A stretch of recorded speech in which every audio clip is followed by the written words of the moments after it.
Patra astro YouTube channel நேயர்கள் அனைவருக்கும் என்னுடைய அன்பான வணக்கம். நான் உங்கள் ஜோதிடர் எல்ஜி திவ்ய தர்ஷினி. நம்மளுடைய சேனல்ல தொடர்ந்து ஜோதிடம் மற்றும் ஆன்மீக கருத்துக்கள் ஒளிபரப்பாக இருக்கு. விருப்பமுள்ள நபர்கள், ஜோதிடம் ஆர்வமுள்ள நபர்கள் தொடர்ந்து ஜோதிட கருத்துக்களை பார்க்கறதுக்கு நம்மளுடைய சேனலை சப்ஸ்கிரைப் பண்ணிக்கலாம்.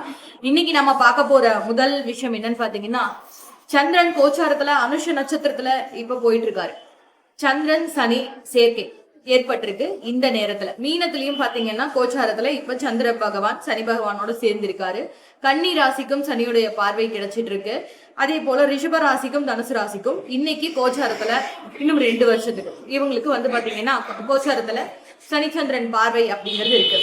இந்த மாதிரி ஒரு இணைவு அப்படிங்கிறது எப்படி இருக்கும்னு பாத்தீங்கன்னா, அவங்களுக்கு பிசினஸ் சம்பந்தப்பட்ட விஷயங்கள், அதாவது சனிச்சந்திரன் சேர்க்கை புணர்ப்பு அப்படிங்கிற ஒரு விஷயத்த சொல்லுவாங்க. புணர்ப்பு தோஷம்னு சொல்லுவாங்க.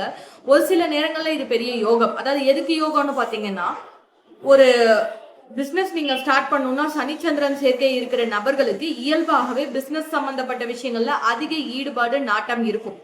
இந்த மாதிரி நபர்கள் ஒருவேளை இன்னைக்கு மீன ராசிலேயோ ரிஷப ராசிலேயோ அல்லது கன்னி தனுசு போன்ற ராசிகள்ல இருந்தாங்க அப்படின்னா தொழில் முன்னேற்றம் ரொம்ப சிறப்பா இருக்கும். அவங்க எடுத்து வைக்கக்கூடிய பிசினஸ் அல்லது அவங்க செஞ்சிட்டு இருக்க வேலை சார்ந்த ஒரு முதலாளிக்கு ஒரு ஐடியா கொடுக்குறாங்க, ஒரு மேனேஜருக்கு ஒரு ஐடியா கொடுக்குறாங்கன்னா அந்த ஐடியாலாம் ரொம்ப சக்சஸ்ஃபுல்லானதா இருக்கும். அந்த அளவுக்கு அவங்களுடைய சிந்தனையுடைய வேகம் ரொம்ப அதிகரிக்கும். இந்த ராசிக்காரர்களுக்கு அவங்களுடைய சொந்த ஜாதகத்துல சனி சந்திரன் சேர்க்கை இல்லைன்னாலும் கூட கோச்சாரத்துல இப்ப சனி பகவான் அவங்க ராசியை பாக்குறதுனால தொழில் சம்பந்தப்பட்ட முயற்சிகள் எல்லாத்துலயுமே அவங்க அதிக ஆர்வம் காட்டுவாங்க. அவங்களுடைய முயற்சிகள் எல்லாமே வெற்றி அடையும்.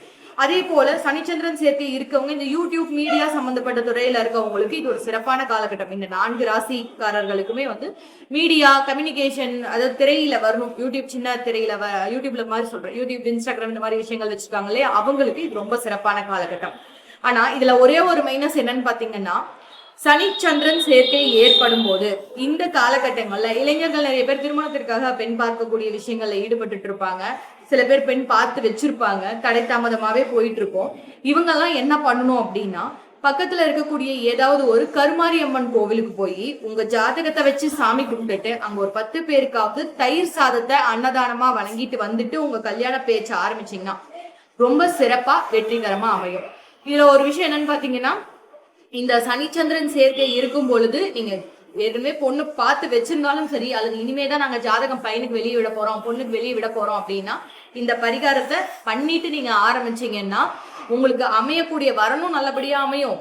அந்த முயற்சியும் திருமண முயற்சியும் தடை இல்லாம உங்களுக்கு வெற்றிகரமா அமையும். இது சனிச்சந்திரன் சேர்க்கை புணர்ப்பு தோஷம் இருக்கிறதுனால இந்த ராசிக்காரர்களுக்கு தற்காலிகமா இந்த சூழ்நிலை இருக்கு. இது ஜாதகத்துல இருந்தாதான் நிரந்தரமே தவிர தற்காலிகமா இருக்கக்கூடிய இந்த விஷயங்கள் ஒரு 2 வருஷத்துக்கு மட்டும், அதாவது சனி பகவான் மீன ராசியில இருந்து நகர்ற வரைக்கும் மட்டும் இந்த 4 ராசிக்காரர்கள் மீனம், ரிஷபம், கன்னி, தனுசு இந்த 4 ராசிக்காரர்களுக்கும் தற்காலிகமா இருக்கு. இந்த திருமண விஷயத்துக்காக முயற்சி பண்ணிட்டு இருக்கவங்க மட்டும் பரிகாரத்தை மேற்கொண்டா போதும். மற்றவர்கள் தொழில ரொம்ப ஆர்வம் காட்டுவாங்க. தொழில அடுத்த கட்ட முன்னேற்றத்துக்கு போவீங்க அப்படிங்கறதுல எந்த சந்தேகமும் இல்லை. மிக்க நன்றி. நாம அடுத்த பதிவுல சந்திப்போம்.